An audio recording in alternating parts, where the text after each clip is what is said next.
The Premier League's financial supremacy is getting out of hand. Everyone wants Nicolas Jackson, another world record transfer in women's football, and this 14-year-old will now train with Man United's first team? This is DMAC Daily. Remember the universal outrage that was met with the proposal of a European Super League back in 2021? That dystopian concept that would completely dismantle the European football ecosystem to benefit a select few ultra-wealthy clubs. Well, thankfully that hasn't gone ahead, at least for the time being, but all the while, the Premier League has essentially taken its place. We all know it's the most popular and financially lucrative league worldwide, but the manner at which Premier League clubs are spending in 2025 just proves their economic dominance. As of August the 22nd, they have currently spent £2.37 billion, overtaking the previous record figures spent in 2023. Yet with 9 days to go, and with some huge deals still on the horizon, I wouldn't be surprised to see this overall total reach $3 billion. But it's when you compare their spend to the other Big Five leagues that you really see the scale of the financial discrepancy, because you take the spend of Liga 1, La Liga, the Bundesliga, and Serie A, then combine it, and it's still less than the Premier Leagues. It's even crazier when you look at the net spend. Only La Liga has spent more on incoming transfers than overall sales, whereas the Prem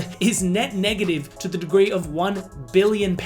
Everyone was freaking out that the Saudi Pro League would come in and destabilize the football market, but the Prem has done exactly that. In what other league would you have all three newly promoted teams casually dropping 9 digits in the transfer window? Look at Sunderland, for instance. If you exclude the Premier League, only 2 other teams in world football have outspent them this summer in Atletico and Real Madrid. So I will reiterate, the Premier League is basically the Super League. This is why Real Madrid and Barca are still spearheading this concept in 2025, despite its unpopularity. Sure, they are still global brands themselves, but their domestic competition isn't lucrative enough. They don't care about La Liga or any other European league. They're only interested in self-preservation long term, something La Liga may not be able to provide. Staying in the Premier League, and it's officially over for Nicolas Jackson. For the last 2 years, he'd been Chelsea's first choice striker, but having been somewhat inconsistent throughout, the Blues have ultimately lost patience, bringing in a further 2 strikers this window, with Jackson not even making the bench in their opening matchday squad. It's wild to see how quickly he's fallen out of favor. Sure, he's been slandered frequently since arriving in 2023, but the feeling internally at Chelsea had always been that Jackson could become world class. This is the same guy that Pochettino claimed has the, quote, potential to be one of the greatest strikers in the Premier League. And as recently as April this year, Maresca stated, "My ideal number 9 is exactly Nicolas Jackson." 4 months later though, it's a completely different story, with Maresca more or less confirming they're gonna get rid. But his next club is still anyone's guess. Newcastle were the early frontrunners, having seemingly missed out on every other forward target available, but around the same time, Bayern Munich had credible links to the player too. Interest had cooled for a few weeks, but in the last 48 hours, these 2 clubs have made further inquiries, and a new contender has since emerged in Aston Villa. Remember, Unai Emery previously coached Jackson back at Villarreal, with the Senegalese striker famously saying, "He taught me everything about football." Fabrizio Romano stated he's Villa's top target. The problem, however, is that Chelsea's current evaluation is around £60 million.